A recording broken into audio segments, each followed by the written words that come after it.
서울 외곽 빛바랜 간판이 바람에 삐걱이는 시장 골목이 있었습니다. 아침이면 어김없이 상인들의 웃음소리와 채소 장수의 외침이 골목을 채웠고 그 사이로 찹쌀 반죽이 쿵쿵 찧어지는 소리가 울려 퍼졌습니다. 골목 끝 낡은 유리문 너머로 김이 모락모락 피어오르는 작은 떡집이 자리 잡고 있었습니다. 그곳에서 한 할머니가 매일같이 떡을 빚었습니다. 손님들은 그녀를 은혜 할머니라 불렀습니다. 주름진 손으로 찹쌀을 쥐고 단단한 떡판 위에 반죽을 올리는 모습은 마치 시간을 거스르는 의식 같았습니다. 그녀의 손끝에서 만들어진 떡은 단단하면서도 부드러웠고 팥소의 달콤한 향은 시장을 지나던 이들의 발걸음을 멈추게 하였습니다. 할머니의 떡집은 시장에서도 특별한 곳이었습니다. 낡은 나무 간판에는 은혜 떡집이라 새겨져 있었고 간판 아래에는 빛바랜 종이 한 장이 붙어 있었습니다. 팥떡 1개 1,000원. 마음은 덤으로 드립니다. 그 글귀를 읽는 이들은 저마다 미소를 지었습니다. 떡집 안은 늘 따스했습니다. 나무로 된 카운터는 세월의 흔적으로 닳아 반질반질했고 벽에는 오래된 달력과 손님들이 남긴 쪽지들이 붙어 있었습니다. 떡을 찌는 솥에서 나는 김이 실내를 은은하게 채웠고 그 김 속에서 할머니의 얼굴은 더욱 온화해 보였습니다. 그녀의 눈빛은 깊고 따뜻했지만 가끔은 먼 곳을 바라보는 듯한 그리움이 스쳤습니다. 마치 잃어버린 무언가를 찾으려는 듯한 눈빛이었습니다. 저는 그 시장에서 50년 넘게 장사를 해온 김씨였습니다. 제 가게는 은혜 할머니의 떡집에서 몇 걸음 떨어진 곳에 있었고 매일 아침 그녀의 떡집에서 나는 소리와 향기를 느끼며 하루를 시작하였습니다. 할머니와는 이웃으로 지내며 종종 이야기를 나누곤 하였습니다. 그녀는 늘 웃으며 손님을 맞았지만 홀로 떡을 빚는 밤이면 창밖을 바라보며 깊은 한숨을 내쉬곤 하였습니다. 김씨, 사람에게는 누구나 이야기 하나쯤은 있지 않겠소? 어느 날 그녀가 문득 그렇게 말씀하셨습니다. 저는 그저 고개를 끄덕였지만 그녀의 말 속에는 평생을 짊어진 무게가 담겨 있음을 느꼈습니다. 할머니의 삶은 시장 사람들에게도 수수께끼와 같았습니다. 그녀가 언제부터 이곳에서 떡을 만들기 시작했는지, 어디서 왔는지 아는 이는 많지 않았습니다. 다만 그녀가 전쟁을 겪은 세대라는 것, 그리고 홀로 살아왔다는 것만이 알려져 있었습니다. 가끔 손님들 사이에서 그녀의 이야기가 오가곤 하였습니다. 은혜 할머니 전쟁 때 고아였다던데. 그래도 참 강단 있게 사셨지. 저런 분이야말로 진짜 삶의 고수 아니야? 그런 대화가 오갈 때면 저는 문득 그녀의 손을 떠올렸습니다. 주름지고 거친 그러나 따뜻한 그 손은 마치 그녀의 삶을 말해주는 듯 하였습니다. 한편 서울 도심의 번쩍이는 고층 빌딩 속 전혀 다른 세상이 펼쳐져 있었습니다. 그곳에는 최상훈 회장이 있었습니다. 그는 대한민국 건설업을 이끄는 거대 기업의 창업주로 80대 후반의 나이에도 여전히 카리스마를 잃지 않은 인물이었습니다. 그의 사무실은 차가운 유리와 금속으로 둘러싸여 있었고 창밖으로는 서울의 야경이 끝없이 펼쳐져 있었습니다. 책상 위에는 늘 빛바랜 흑백 사진 한 장이 놓여 있었습니다. 어린 소녀가 환하게 웃는 사진. 그는 매일 밤 그 사진을 바라보며 속삭였습니다. 은혜야, 어디 있니? 최 회장의 삶은 화려했지만 그의 가슴에는 채워지지 않는 빈자리가 있었습니다. 70년 전 6.25 전쟁의 혼란 속에서 그는 어린 딸 은혜를 잃었습니다. 당시 그는 젊은 부부였고 함경도 북청에서 아내와 딸을 데리고 피난길에 올랐습니다. 눈보라가 몰아치는 산길, 사람들의 절박한 외침, 멀리서 들려오는 폭격 소리.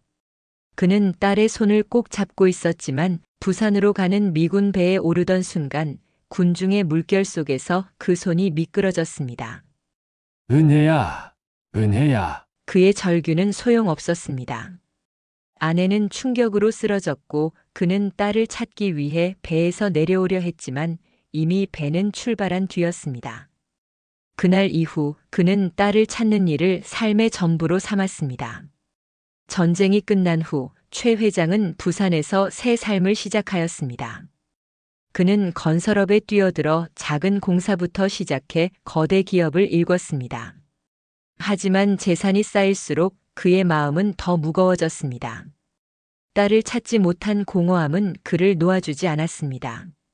그는 재단을 설립해 이산 가족 찾기에 헌신하였습니다.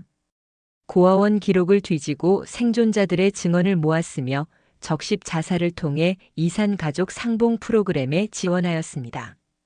하지만 수십 년이 지나도 단서는 없었습니다. 그의 아내는 딸을 잃은 슬픔을 이기지 못하고 일찍 세상을 떠났고 그는 홀로 남아 딸을 찾는 여정을 이어갔습니다.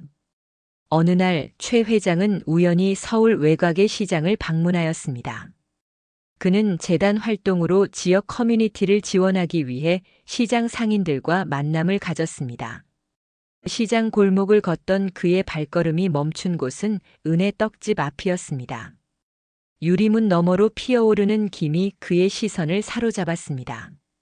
떡을 찌는 솥에서 나는 향기, 찹쌀 반죽의 부드러운 질감, 그리고 그 모든 것을 빚어내는 할머니의 손. 그 순간 그의 가슴이 뛰기 시작하였습니다. 낯익은 향기였습니다. 그의 어머니 그리고 아내가 전쟁 전 북청에서 만들어주던 팥떡의 향기와 너무나 비슷하였습니다. 그는 떨리는 손으로 유리문을 열고 떡집 안으로 들어갔습니다. 종이 울리는 소리와 함께 따뜻한 공기가 그의 얼굴을 감쌌습니다. 카운터 너머 은혜 할머니가 고개를 들었습니다. 그녀의 눈은 깊고 온화했지만 어딘가 슬픔이 스며 있었습니다. 어서 오세요. 떡 드시겠어요? 그녀의 목소리는 낮고 따뜻했습니다. 최 회장은 잠시 말을 잃었습니다.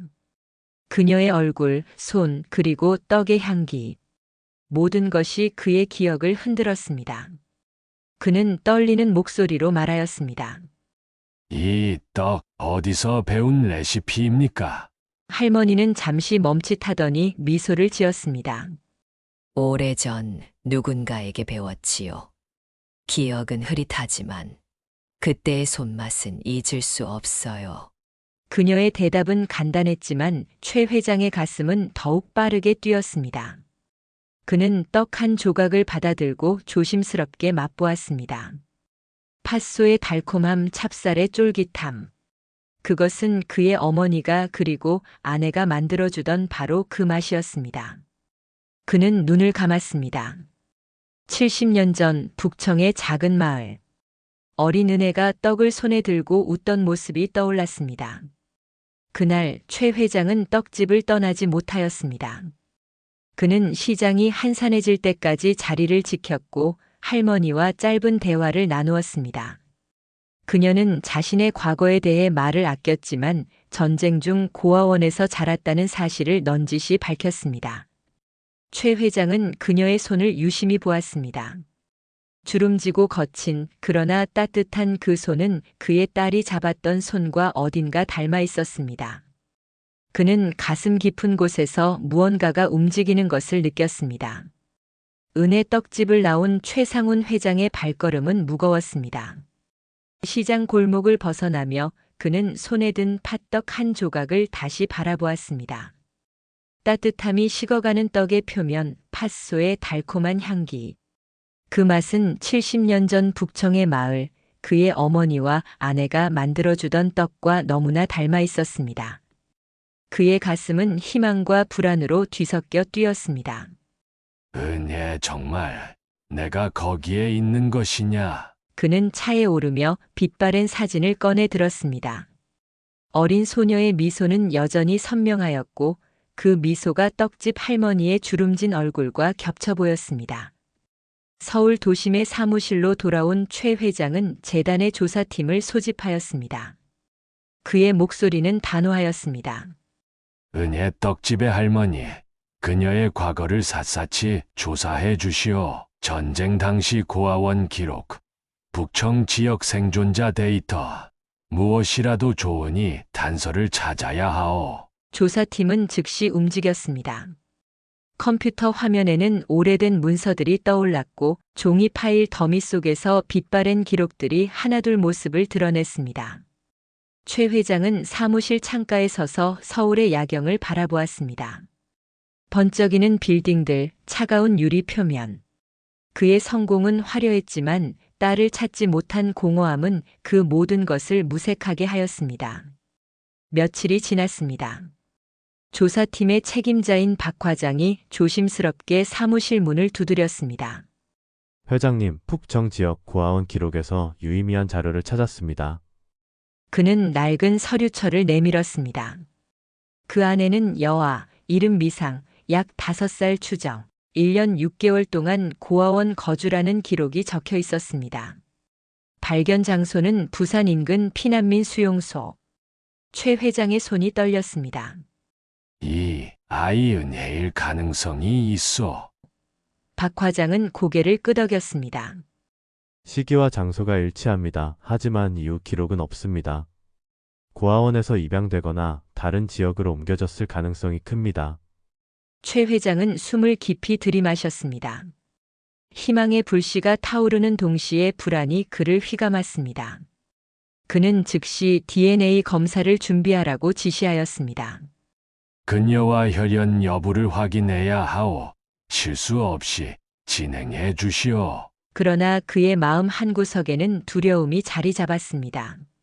70년간의 기다림 끝에 마주한 이 기회가 혹시 또 한 번의 실망으로 끝날지도 모른다는 두려움이었습니다.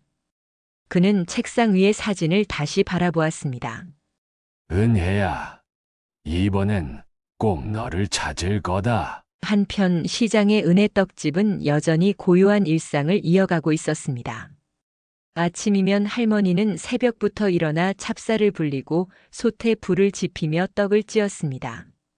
나무로 된 떡판은 세월의 흔적으로 달아 반질거렸고 그녀의 손은 기계처럼 정확하게 반죽을 썰어냈습니다. 하지만 그 손끝에는 미세한 떨림이 있었습니다. 그녀는 최근 들어 자주 과거를 떠올렸습니다. 전쟁의 포화, 어머니의 손에서 놓쳐진 순간, 고아원에서 보낸 차가운 밤들.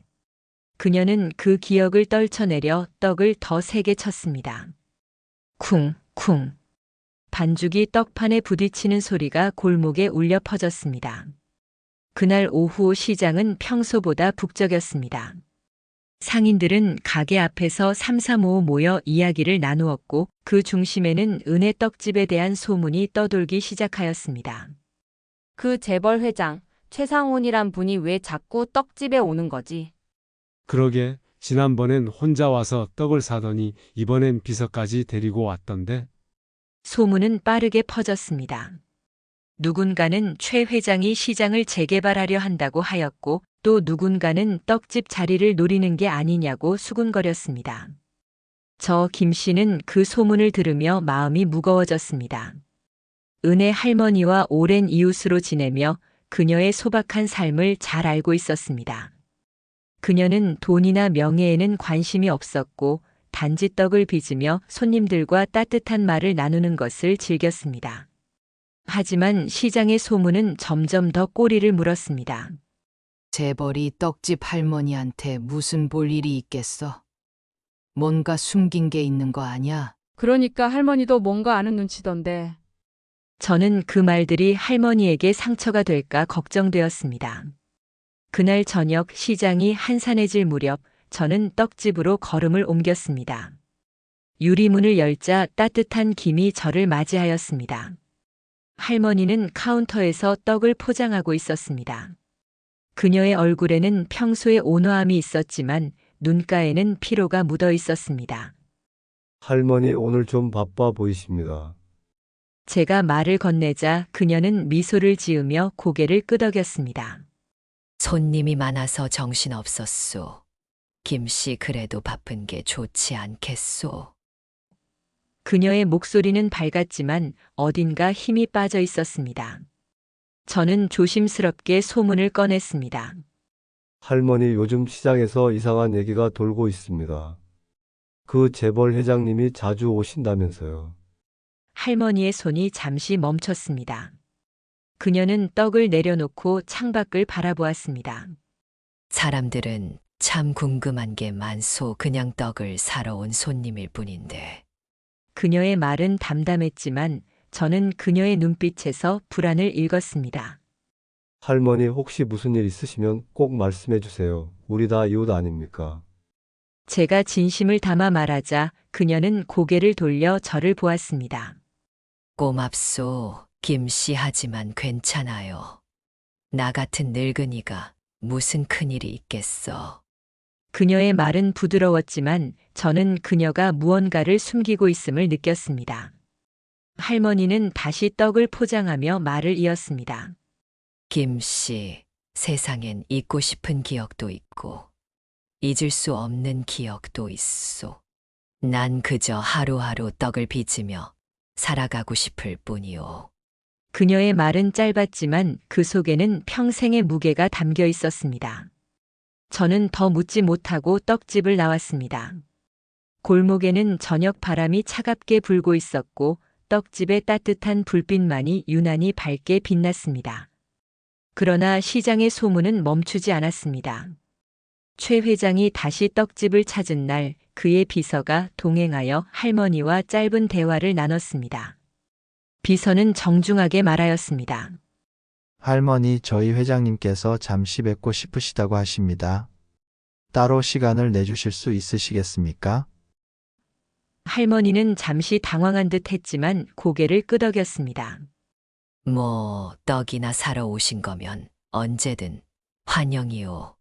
그녀의 대답은 담담했지만 시장 상인들은 그 장면을 놓치지 않았습니다. 저거 봐, 재벌이 떡집에 뭔가 큰 계획이 있는 거야. 할머니가 재벌이랑 무슨 연관이 있는 걸까?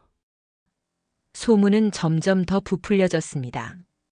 최 회장은 떡집을 떠나며 비서에게 지시하였습니다. 할머니의 일상, 배경, 모든 것을 알아봐 주시오. 하지만 절대 그녀를 불편하게 해서는 안 돼요. 그는 은혜 할머니가 자신의 딸일 가능성에 점점 더 확신을 가졌습니다. 그러나 동시에 시장의 소문이 그의 귀에도 들어왔습니다. 회장님, 시장에서 재개발 소문이 돌고 있습니다. 떡집을 중심으로 상인들이 불안해하고 있습니다. 비서의 보고에 최 회장은 눈썹을 찌푸렸습니다. 재개발. 나는 그런 계획이 없소. 누가 그런 터무니없는 소문을 내는 거요. 그는 시장 상인들의 오해를 풀어야겠다고 생각하였습니다. 그러나 그의 방문이 잦아질수록 소문은 더 커졌습니다. 상인들 사이에서는 최 회장이 떡집을 사들이거나 시장을 재개발하려 한다는 이야기가 기정사실처럼 퍼졌습니다. 심지어 은혜 할머니가 재벌과 비밀리에 거래를 하고 있다는 터무니없는 소문까지 돌았습니다. 할머니가 재벌 돈을 받고 떡집을 넘기려는 거 아니야? 그러니까 요즘 할머니 표정이 좀 이상하지 않아? 이 소문은 결국 할머니의 귀에도 들어갔습니다. 어느 날 시장의 채소 장수 박 씨가 떡집에 들러 넌지시 말을 꺼냈습니다. 할머니, 솔직히 말씀해 보세요. 그 재벌이랑 무슨 일 있는 거죠? 우리 시장 다 없애려는 거 아니에요? 할머니는 떡을 썰던 손을 멈추고 박 씨를 바라보았습니다. 박 씨, 내가 그런 사람으로 보이오? 난 그냥 떡이나 만드는 늙은이요. 시장이 없어지면 나도 살아갈 곳이 없소. 그녀의 목소리는 단호했지만 떨림이 섞여 있었습니다. 박 씨는 머쓱한 듯 고개를 숙였지만 소문은 이미 시장 전체를 뒤덮고 있었습니다. 할머니는 그날 밤 떡집 문을 닫고 홀로 카운터에 앉아 있었습니다. 창밖으로 보이는 골목은 어두웠고 가끔 지나가는 차 소리만이 고요를 깼습니다. 그녀는 낡은 나무 상자를 꺼내 들었습니다. 상자 안에는 빛바랜 손수건과 작은 은반지가 들어 있었습니다. 전쟁 중 고아원에서 받은 유일한 유품이었습니다. 그녀는 손수건을 만지며 중얼거렸습니다. 어머니, 아버지, 내가 어디서 왔는지 이제는 알 수도 없겠지요. 그녀의 눈가에 눈물이 맺혔습니다. 시장의 소문, 재벌의 방문, 그리고 떠오르는 과거의 기억들. 모든 것이 그녀의 마음을 무겁게 눌렀습니다. 최 회장은 한편으로 DNA 검사를 위한 준비를 서둘렀습니다. 그는 비서를 통해 은혜 할머니에게 검사를 제안할 방법을 고민하였습니다. 그러나 그는 그녀를 불편하게 하고 싶지 않았습니다. 그녀가 내 딸이라면 그녀의 삶을 존중해야 하오. 갑작스럽게 다가가면 상처를 줄지도 모르오. 그는 비서에게 조심스럽게 접근하라고 당부하였습니다. 하지만 그의 신중함은 오히려 오해를 낳았습니다. 비서가 떡집을 자주 방문하며 할머니와 대화하려 하자 상인들은 더욱 의심을 품었습니다. 급기야 시장 상인들은 모임을 열어 대책을 논의하였습니다. 저도 그 모임에 참석하였습니다. 채소 장수 박 씨가 목소리를 높였습니다. 우리가 이 시장에서 피땀 흘려 살아왔는데 재벌이 와서 다 뺏으려 하면 어쩌자는 거요? 다른 상인들도 맞장구를 쳤습니다. 은혜 할머니가 뭔가 알고 있는 게 분명해. 우리도 가만히 있을 순 없어. 저는 그 말들이 터무니없다고 생각했지만 상인들의 불안은 점점 커져만 갔습니다. 저는 조심스럽게 입을 열었습니다. 여러분, 할머니는 그런 분이 아니에요. 재벌이 떡집에 오는 데는 다른 이유가 있을지도 모르잖아요. 하지만 제 말은 소란 속에 묻혔습니다. 며칠 뒤 최 회장은 다시 떡집을 찾았습니다. 이번에는 혼자였고 그의 손에는 작은 꽃다발이 들려 있었습니다. 그는 떡집 문을 열고 들어가며 조심스럽게 말하였습니다. 지난번 떡이 너무 맛있어서 또 왔습니다. 괜찮으시다면 잠시 이야기 좀 나눌 수 있겠습니까? 할머니는 떡을 포장하던 손을 멈추고 그를 바라보았습니다. 그녀의 눈에는 경계심이 스쳤습니다. 떡 사러 오신 거면 언제든 환영입니다만 다른 용건이라면 나 같은 늙은이가 무슨 도움이 되겠습니까? 그녀의 목소리는 정중했지만 단단한 벽이 느껴졌습니다. 최 회장은 잠시 망설이다 입을 열었습니다. 실은 이 가게의 떡이 제게 아주 특별한 기억을 떠올리게 했습니다. 혹시 북청이라는 곳과 연관이 있으신지요? 그 말에 할머니의 표정이 굳었습니다. 그녀는 떡판을 내려놓고 천천히 말하였습니다. 북청 그 이름은 오랜만에 듣네요. 하지만 전 그저 전쟁고아일 뿐이요. 기억나는 건 많지 않습니다. 그녀의 말은 짧았지만 최 회장은 그녀의 눈빛에서 무언가를 읽었습니다. 두려움, 그리고 깊은 슬픔. 그 순간 밖에서 상인 몇 명이 떡집 앞에 모여들었습니다. 그들은 최 회장의 차를 보고 수군거리기 시작하였습니다. 소문은 이제 걷잡을 수 없이 커졌습니다. 최 회장은 상인들의 시선을 느끼고 떡집을 나왔습니다. 그는 차에 오르며 비서에게 말하였습니다. 이대로는 안 되겠다. 오해가 커지기 전에 그녀와 제대로 이야기를 나눠야 하겠어. 그러나 은혜 할머니는 점점 더 마음의 문을 닫아갔습니다. 그녀는 시장의 소문, 상인들의 의심 어린 시선, 그리고 최 회장의 잦은 방문에 지쳐갔습니다. 어느 밤 그녀는 떡집 문을 닫고 낡은 상자를 다시 꺼내 들었습니다. 손수건을 만지며 그녀는 중얼거렸습니다. 내가 누구인지 정말 알 수 있을까? 라며 그녀의 눈에서 눈물이 흘렀습니다. 시장의 따스함은 점점 차가운 의심으로 변해가고 있었습니다. 최 회장은 DNA 검사를 위한 마지막 단계를 준비하였습니다. 그는 할머니에게 검사를 제안할 방법을 고민하며 밤을 지새웠습니다. 하지만 시장의 오해는 그의 계획을 위협하고 있었습니다. 상인들은 최 회장을 시장의 적으로 여기기 시작했고 은혜 할머니는 점점 더 고립되어 갔습니다. 두 사람의 운명은 아직 서로를 향해 다가가고 있었지만 그 길은 소문과 오해로 뒤덮여 있었습니다. 시장의 소문은 점점 더 거세게 퍼져나갔습니다. 은혜 떡집 앞을 지나던 상인들의 시선은 날카로웠고 그들의 속삭임은 골목을 가득 채웠습니다. 매일 아침 떡을 빚는 그녀의 손은 여전히 단단했지만 그녀의 눈빛에는 피로와 외로움이 짙게 드리워졌습니다. 시장에 따스했던 이웃들은 이제 그녀를 의심의 눈초리로 바라보았습니다. 한편 최상훈 회장은 서울 도심의 사무실에서 은혜 할머니와의 만남을 되새기며 깊은 고민에 빠졌습니다. 그의 책상 위에는 여전히 빛바랜 흑백 사진이 놓여 있었습니다. 어린 은혜의 미소는 70년 전의 기억을 되살렸고 그 미소가 떡집 할머니의 주름진 얼굴과 겹쳐졌습니다. 그는 그녀가 자신의 딸일 가능성을 확신했지만 그녀의 경계심과 시장의 소문을 알기에 섣불리 다가갈 수 없었습니다. 그녀를 놀라게 해선 안 된다. 그녀의 삶을 존중해야 해. 그는 비서 박 과장에게 조심스럽게 지시하였습니다. 할머니와 신뢰를 쌓을 방법을 찾아보도록 해. DNA 검사가 필요하지만 그녀가 불편해하지 않도록 해야 해. 박 과장은 떡집을 다시 방문하였습니다. 그는 은혜 할머니에게 최 회장의 재단이 지역 커뮤니티를 지원한다는 명목으로 접근하였습니다. 할머니, 저희 재단에서 시장의 어르신들께 건강검진을 지원하려 합니다. 혹시 관심 있으신가요? 그는 DNA 검사를 직접 언급하지 않고 건강검진을 핑계로 그녀와 대화를 나누려 하였습니다. 은혜는 미소를 지으며 고개를 저었습니다. 고맙지만 난 떡이나 빚으며 사는 게 좋아요. 건강은 내가 알아서 챙길 테니 걱정 마시오.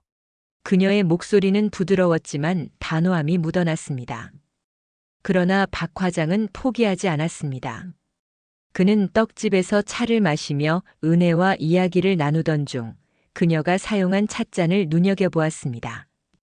찻잔 가장자리에는 그녀의 손길이 묻어 있었고 잔 위에는 희미하게 머리카락 한 올이 붙어 있었습니다. 그는 조심스럽게 찻잔을 챙겼습니다. 할머니, 이 잔은 제가 설거지해 드리겠습니다. 그는 웃으며 잔을 들고 나왔고 그 안의 머리카락을 재단의 조사팀에 전달하였습니다. 최 회장은 이 방식에 대해 윤리적 고민을 하였습니다. 그녀의 동의 없이 샘플을 채취하는 건 옳지 않아 하지만 이 기회를 놓칠 순 없어. 그는 결과를 확인한 뒤 그녀에게 모든 것을 밝히고 동의를 구하기로 결심하였습니다. DNA 샘플은 실험실로 보내졌습니다. 최 회장은 자신의 혈액 샘플을 함께 제출하며 결과를 기다렸습니다. 실험실에서는 타액이나 머리카락을 통해 유전자를 분석하였고 그 과정은 일주일가량 소요되었습니다. 그 기간 동안 최 회장은 초조함과 기대로 밤을 지새웠습니다. 그는 사무실 창가에 서서 서울의 야경을 바라보며 중얼거렸습니다. 은혜야, 이번엔 정말 너를 찾을 수 있을까? 그의 손은 빛바랜 사진을 조심스럽게 어루만졌고 차가운 유리창은 그의 뜨거운 마음과 대조를 이루었습니다. 그날 밤 최 회장의 비서가 다시 떡집을 찾았습니다. 그는 조심스럽게 말을 꺼냈습니다. 할머니, 회장님께서 할머니의 떡 맛이 너무 특별하다며 옛 기억을 떠올리셨다고 합니다. 혹시 전쟁 때 잃어버린 가족에 대해 생각해 보신 적 있으신가요? 은혜의 손이 떨렸습니다. 그녀는 떡판을 내려놓고 천천히 답하였습니다. 난 고아요. 부모도 이름도 없는 아이였소. 그런 질문은 나를 더 혼란스럽게 할 뿐이니 그만하시죠. 그녀의 목소리는 단호했지만 눈가에는 눈물이 고였습니다. 박 과장은 그녀의 반응을 보며 더 다그치지 않았습니다. 대신 그는 은혜의 손수건을 유심히 보았습니다. 이 손수건 참 예쁘네요. 어디서 난 거예요? 그가 물어보자 은혜는 잠시 망설이다 답하였습니다. 고아원에서 받은 거예요. 누군가 내게 주고 간 거라 했죠. 그 말에 박 과장은 최 회장에게 즉시 보고하였습니다. 최 회장은 손수건의 묘사를 듣고 가슴이 뛰었습니다. 그의 아내가 은혜에게 싸주던 손수건과 너무나 비슷하였습니다.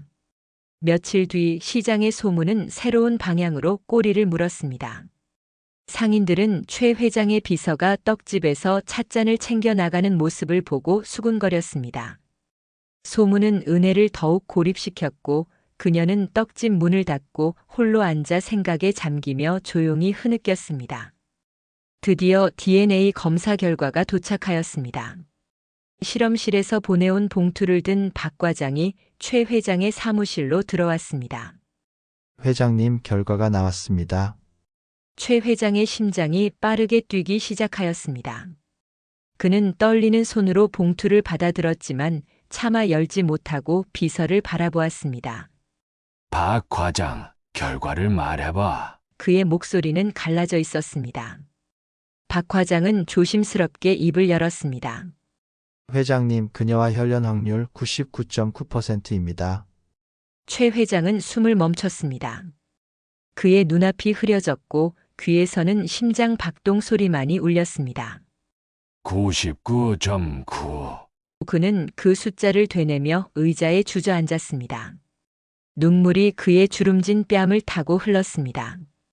70년간의 기다림, 절망, 그리고 희망의 불씨. 그 모든 것이 한순간에 현실이 되었습니다. 은혜, 내 딸 정말 너였구나. 그는 사진을 가슴에 품고 조용히 흐느꼈습니다. 사무실의 차가운 공기는 그의 뜨거운 눈물과 대조를 이루었고 창밖에서는 아침 햇살이 서서히 떠오르고 있었습니다. 최 회장은 즉시 은혜를 만나러 가야겠다고 결심하였습니다. 하지만 그는 샘플 채취가 그녀의 동의 없이 이루어졌음을 떠올렸습니다. 그는 비서에게 말하였습니다. 검사 결과를 들고 가기 전에 할머니께 모든 것을 밝혀야 해. 그녀의 동의를 얻지 못한 내 잘못을 사과하고 진실을 전하겠어. 그는 정장을 차려입고 손에는 작은 꽃다발과 빛바랜 사진을 들었습니다. 차가 시장 골목으로 들어서자 익숙한 찹쌀 반죽의 향기가 그의 코끝을 스쳤습니다. 그는 떨리는 가슴을 진정시키며 떡집 문을 열었습니다. 은혜 할머니는 카운터에서 떡을 포장하고 있었습니다. 그녀의 손은 여전히 단단했지만 얼굴에는 소문과 불안으로 인한 피로가 묻어 있었습니다. 최 회장이 들어오자 그녀는 고개를 들며 조심스럽게 미소를 지었습니다. 또 오셨습니까? 떡 드시겠어요? 그녀의 목소리는 정중했지만 경계심이 섞여 있었습니다. 최 회장은 숨을 깊이 들이마시며 말하였습니다. 먼저 사과드리고 싶습니다. 당신의 동의 없이 DNA 검사를 진행한 점 용서해 주십시오. 하지만 이 사진을 먼저 보고 이야기를 나눌 수 있겠소. 그는 빛바랜 사진을 내밀었습니다. 은혜는 사진을 받아들었고 어린 소녀의 미소를 보며 손이 떨렸습니다. 최 회장은 조심스럽게 말을 이었습니다. 이 아이는 제 딸 은혜입니다. 6.25 전쟁 때 잃어버렸소. 당신의 손수건, 떡의 향기, 그리고 DNA 검사 결과가 말해 주었소. 당신이 제 딸일 가능성이 99.9%요. 은혜의 눈이 커졌습니다. 그녀는 사진을 가슴에 품고 한 발짝 물러섰습니다. 그럴 리 없어. 난 고아예요. 그녀의 목소리는 떨렸지만 눈물은 이미 뺨을 적시고 있었습니다. 그녀는 낡은 상자를 꺼내 손수건과 은반지를 보여주었습니다. 최 회장은 그 물건들을 보고 숨을 멈췄습니다. 이건 아내가 너에게 준 거야. 그의 목소리는 흐느낌으로 끊겼습니다. 은혜는 여전히 혼란스러웠지만 최 회장의 진심을 느끼고 서류를 받아들었습니다. 그녀는 떨리는 손으로 첫 페이지를 열었고 99.9%라는 글자를 보았습니다. 이게 정말입니까? 그녀는 서류를 가슴에 품고 조용히 흐느꼈습니다. 70년간 잊었던 이름 은혜. 그 이름이 그녀의 삶을 다시 채우기 시작하였습니다. 은혜 떡집의 따스한 불빛 속에서 이루어진 아버지와 딸의 재회는 70년의 기다림을 녹이는 기적이었습니다. 최상훈 회장과 은혜 할머니는 서로의 손을 잡고 눈물을 흘렸습니다. 그 순간 시장의 소문과 오해는 멀리 밀려난 듯 하였습니다. 그러나 골목 밖에서는 여전히 상인들의 수군거림이 이어지고 있었습니다.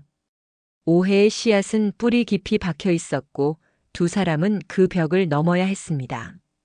최 회장은 떡집을 나오며 은혜에게 말하였습니다. 은혜야, 시장의 오해를 풀어야 한다. 내가 이곳에서 얼마나 소중한 삶을 살아왔는지 모두가 알아야 해. 은혜는 고개를 끄덕이며 미소를 지었습니다. 아버지, 이 시장은 제 가족이나 다름없어요. 상인들이 화목하게 지냈으면 좋겠어요. 그녀의 목소리는 단단했고 그녀의 눈빛은 따뜻한 결의로 빛났습니다. 저 김 씨는 그 대화를 문 밖에서 들으며 가슴이 뭉클해졌습니다. 은혜 할머니의 소박한 바람은 시장 전체를 감싸는 힘이 있었습니다. 최 회장은 시장 상인들과의 대화를 준비하였습니다. 그는 비서에게 지시하였습니다. 상인들 모임을 주선해줘. 재개발 소문은 터무니없다는 걸 분명히 해야 하오. 며칠 뒤 시장의 작은 회관에 상인들이 모였습니다. 채소 장수 박 씨, 생선 장수 이 씨, 그리고 저를 포함한 이웃들이 3355 자리를 채웠습니다. 최 회장은 정중하게 단상에 올라 말문을 열었습니다. 여러분, 저는 이 시장을 해치려는 의도가 전혀 없습니다. 오히려 이곳은 제게 가장 소중한 곳입니다. 제 딸, 은혜를 찾은 곳이니까요. 그 말에 상인들의 눈이 커졌습니다.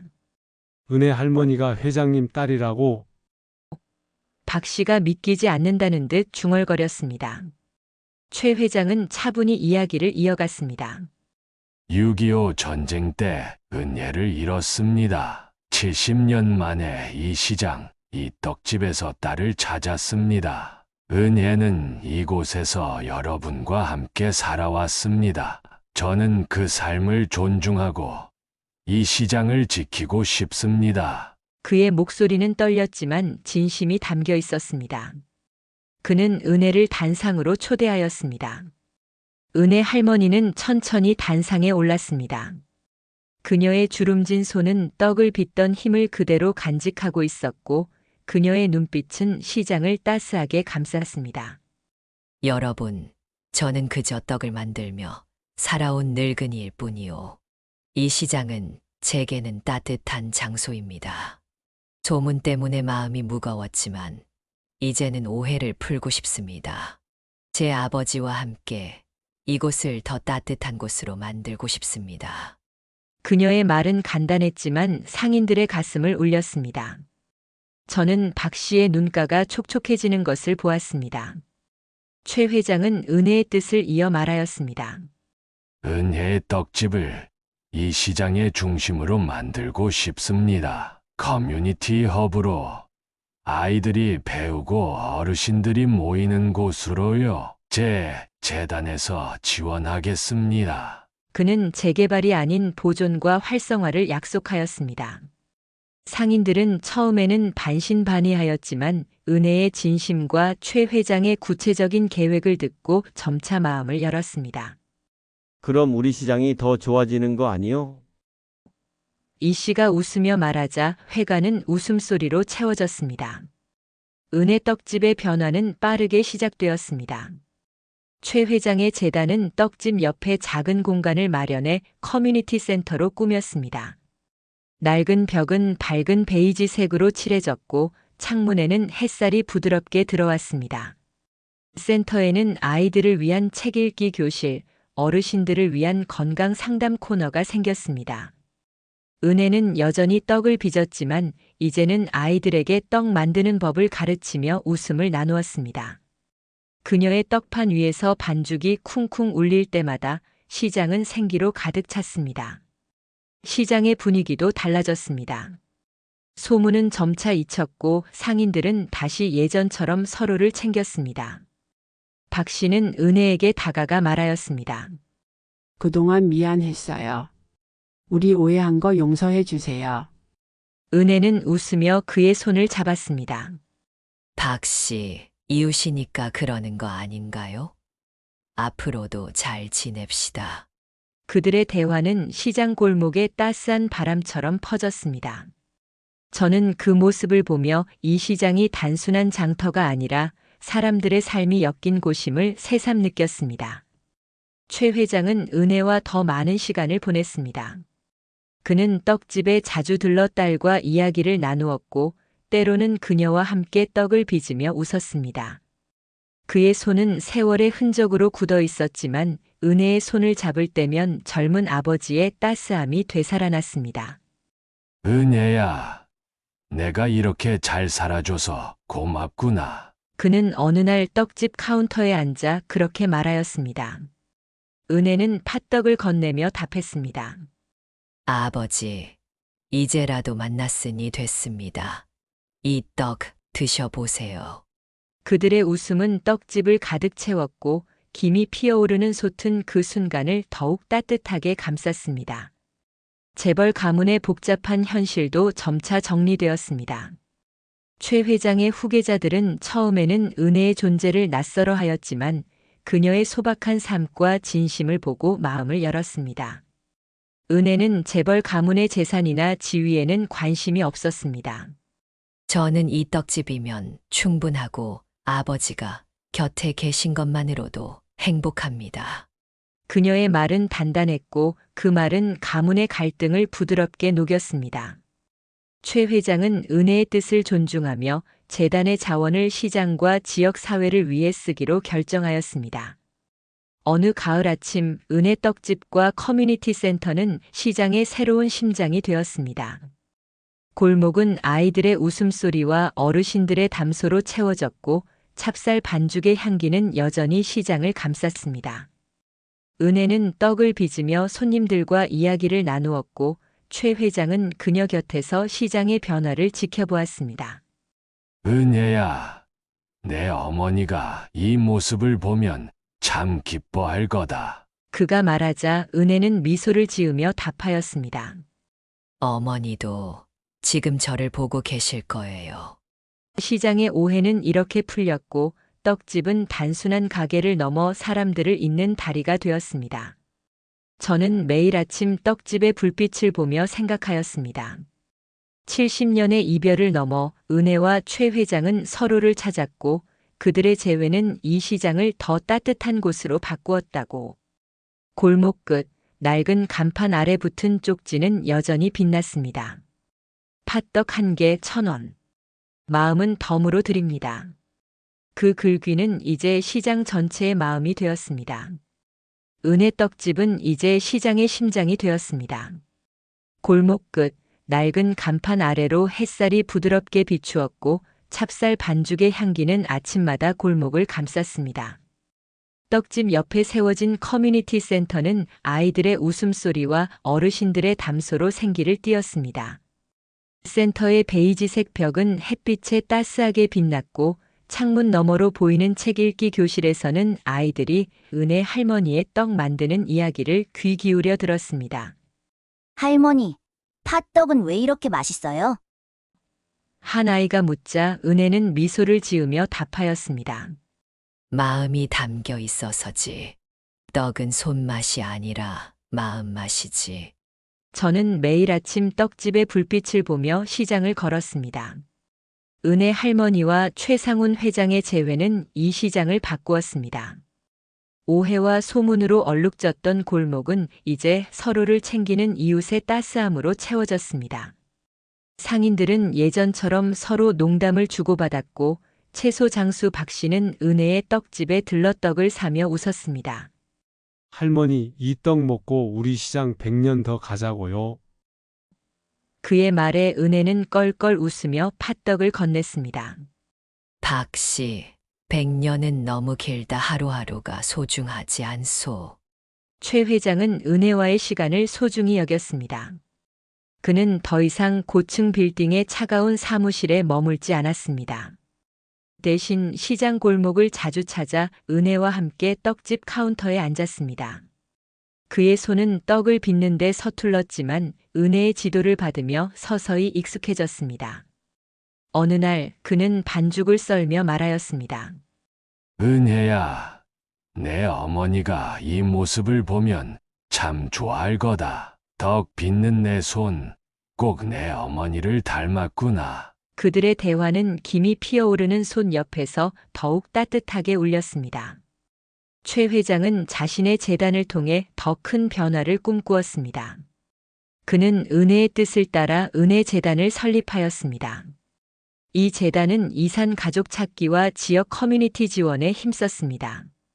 전쟁으로 헤어진 가족들의 기록을 정리하고 DNA 검사를 지원하며 시장 같은 소규모 공동체를 살리는 데 자원을 쏟았습니다. 그는 재단 사무실에 은혜의 떡집 사진을 걸어 놓았습니다. 빛바랜 간판, 따스한 불빛, 그리고 웃는 은혜의 모습. 그 사진은 그의 새로운 삶의 시작을 상징하였습니다. 은혜는 재단의 활동에 적극적으로 참여하였습니다. 그녀는 떡집에서 아이들에게 떡 만드는 법을 가르치는 한편, 재단의 이산 가족 상봉 프로그램의 자원봉사자로 나섰습니다. 어느 날 재단이 주최한 상봉 행사에서 한 노인이 떨리는 손으로 잃어버린 동생의 사진을 보여주었습니다. 은혜는 그 사진을 보며 자신의 손수건을 떠올렸습니다. 이분도 저처럼 누군가를 그리워했겠구나. 그녀는 노인의 손을 잡으며 말하였습니다. 포기하지 마세요. 언젠가 꼭 만날 날이 올 거예요. 그녀의 말은 자신의 경험에서 우러난 진심이었고 노인은 눈물을 흘리며 고개를 끄덕였습니다. 시장의 변화는 지역 사회로 퍼져나갔습니다. 은혜 떡집과 커뮤니티 센터는 다른 시장들의 모델이 되었습니다. 서울 외곽의 또 다른 골목들에서도 상인들이 모여 커뮤니티 공간을 만들었고 은혜의 이야기는 그들의 영감이 되었습니다. 지역 신문은 은혜 떡집의 기적이라는 제목으로 그녀의 재회와 시장의 부활을 다루었고 그 기사는 많은 이들의 가슴을 울렸습니다. 저는 그 기사를 읽으며 생각하였습니다. 70년의 이별을 딛고 은혜와 최 회장은 단순한 재회가 아닌 새로운 유산을 남겼다고. 어느 겨울 아침 은혜와 최 회장은 시장 근처의 작은 언덕에 올랐습니다. 그곳에는 은혜의 어머니, 최 회장의 아내가 잠든 묘소가 있었습니다. 눈이 살짝 쌓인 묘소 앞에서 은혜는 손수건을 꺼내 조심스럽게 닦았습니다. 어머니, 아버지를 찾았어요. 우리 이제 함께해요. 그녀의 목소리는 바람에 실려 부드럽게 퍼졌습니다. 최 회장은 묘소 옆에 앉아 말하였습니다. 여보, 은혜를 잘 지켜줘서 고맙소. 이제 우리 셋이 다 만났소. 그의 눈에는 눈물이 맺혔지만 미소가 번져 있었습니다. 언덕 위로 부는 바람은 차갑지만 따스했고 눈 쌓인 나무들은 고요히 그들을 바라보는 듯 하였습니다. 그날 저녁 떡집은 손님들로 북적였습니다. 아이들은 커뮤니티 센터에서 떡을 만들며 깔깔거렸고 어르신들은 센터의 따뜻한 방에서 차를 마시며 이야기를 나누었습니다. 은혜는 떡을 포장하며 손님들에게 미소를 지었고 최 회장은 그녀 곁에서 떡을 나르는 일을 도왔습니다. 골목에는 가로등 불빛이 은은하게 비쳤고 찹쌀 반죽의 향기는 시장을 넘어 멀리 퍼져나갔습니다. 저는 떡집 문 앞에 서서 그 모습을 지켜보았습니다. 이게 바로 가족이구나. 저도 모르게 중얼거렸습니다. 은혜와 최 회장의 이야기는 끝나지 않았습니다. 그들은 매일 아침 떡집에서 손님을 맞았고 재단을 통해 이산 가족을 돕고 시장을 지켰습니다. 은혜의 떡집은 단순한 가게가 아니었습니다. 70년의 그리움을 딛고 피어난 사랑의 증거였고 이웃을 잇는 달이었습니다. 낡은 간판 아래 붙은 쪽지는 여전히 빛났습니다. 팥떡 1개 1,000원. 마음은 덤으로 드립니다. 그 글귀는 이제 은혜와 최 회장의 삶 그 자체였습니다.